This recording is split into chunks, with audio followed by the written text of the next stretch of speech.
I'm Carlos Santos, founder and operator of Virtus Music, and the topic of today's short talk is RCM exams, approach and preparation. Why prepare for an RCM exam? Well, they provide students with a challenge to prepare for and overcome. As with many of life's pursuits, students are likely to put more effort into learning new material and honing new skills when they know they're going to be tested. It encourages consistent practice. Students preparing for RCM exams become more dedicated to their instrument and practice more often. They help students develop the skill of setting goals and laying out a plan to achieve them. It rounds out musical knowledge with the comprehensive development of a toolkit of skills such as technique, sight reading, and ear training. They're a great way for them to show off their progression and achievements, and a wonderful way to celebrate success along their musical journey. And they develop character traits, creativity, a willingness to learn, an ability to set both short and long-term goals, and a commitment to achieving difficult tasks. Here are the components of an RCM examination. The first is repertoire, which includes 3 to 5 contrasting pieces that must be memorized. Levels 1 to 7 require 3 pieces, levels 7 and 9 require 4, and levels 10 and ARCT require 5. The second component is studies, 1 or 2 pieces that focus on an aspect of piano technique. Memorization is not required, but recommended. Levels 1, 2, and ARCT require only 1 study, while level 3 and 10 require 2. There are technical tests, which consists of scales, chords, and arpeggios.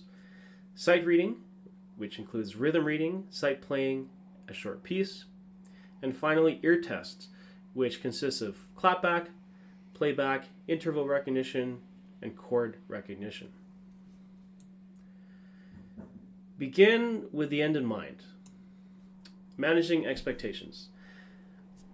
I get asked a lot by parents, or even adult students, how long does it take to train for an exam? Well, this depends on a variety of factors.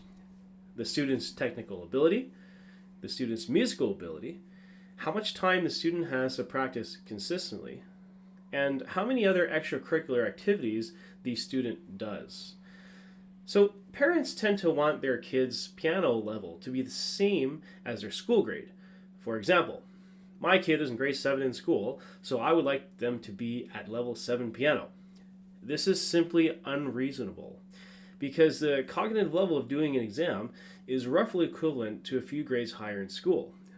For example, a level 1 exam is about as hard as a subject's taught in grades 3 to 4 in school. So I'm not saying that it's impossible for a student's piano level to match their level in school. It's just going to require a lot more effort than parents think. Students whose piano lessons and practice are a first or second priority among all their activities can expect to complete an exam every 8 to 12 months, whereas students who do 3 or more activities weekly can expect to do a piano exam every 12 to even 24 months. A few words about grades. So let's say you're somebody who was used to scoring in the high 90s in your subjects as a child in school. Or you're a parent and your kid routinely racks up honor roll and even with distinction every semester. Well, let me tell you that preparing for an RCM exam is no easy feat. And to score in the 90s means you're in the top 95th to 98th percentile of all students who take RCM exams. That's right. Only 2 to 5 students out of 100 will score over 90% on an RCM exam every year. In an attempt to manage parents' high expectations, my teacher says, whatever mark your child is used to achieving in school, take that mark and subtract 10 from it, and that's what is reasonable to attain on their piano exam. In other words, you have to train, practice, and play like the best if you want to score in the 90s. If you are used to getting mid-80s in school, then be prepared to score somewhere in the mid-70s on a piano exam. That's just how difficult playing the piano is, let alone training for a piano exam. This next point can never be overstated enough. Learning how to play a musical instrument has been confirmed by neuroscientists to engage the brain more than any other activity. That includes sports, mathematics, physics, art, playing chess, you name it.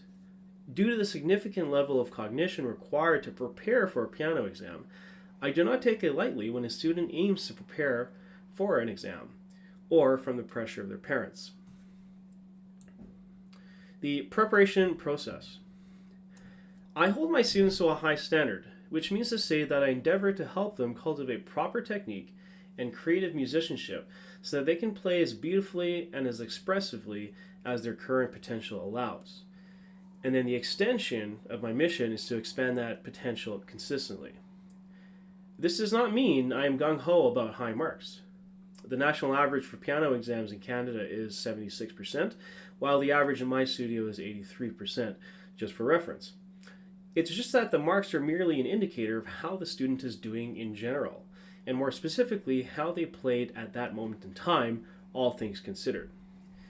If, as an educator, I can predict what a student will receive on an RCM exam, because I am on average able to predict a student's exam mark within 1 to 2%, then what is the point of doing the exam anyway?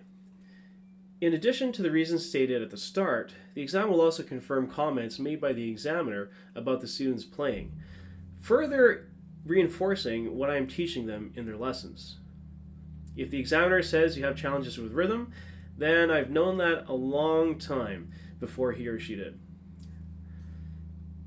Winning the National Gold Medal from the Royal Conservatory in 2020 for my licentiate performance was the hardest professional achievement in my life, where over 70 pages of music were memorized for a total playing time of 70 minutes. It was also my proudest achievement. Why? I was not focused on getting the exam over with or achieving a high grade, let alone shooting for a medal. I simply had a goal to play the music a little bit better each day.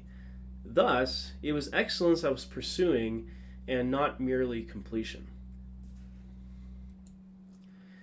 The ideal conditions and prerequisites to train for an exam.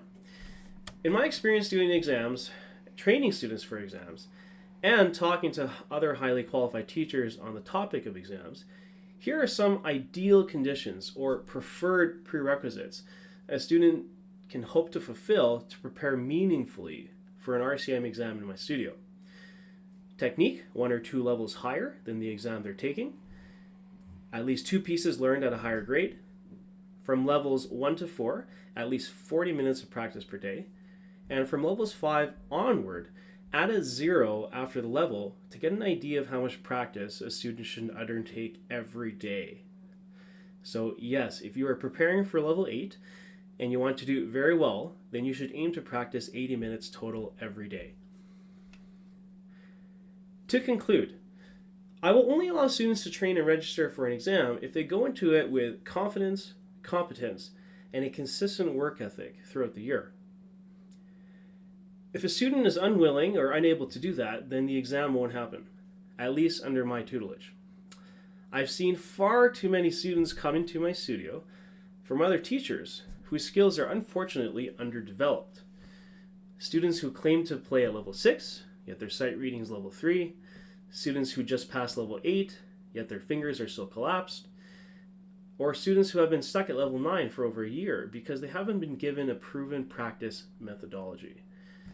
So, in a world where you can be anything, I will cultivate a mindset of excellence in my students. Rushing to do exams or to push a student to do an exam for which he or she is not suited is antithetical to my teaching and my musical philosophy. My mission is to help students play beautiful music, not attain pieces of paper in haste. If you do the first one well, though, the latter follows with great ease. Thanks for listening, and let me know your comments below.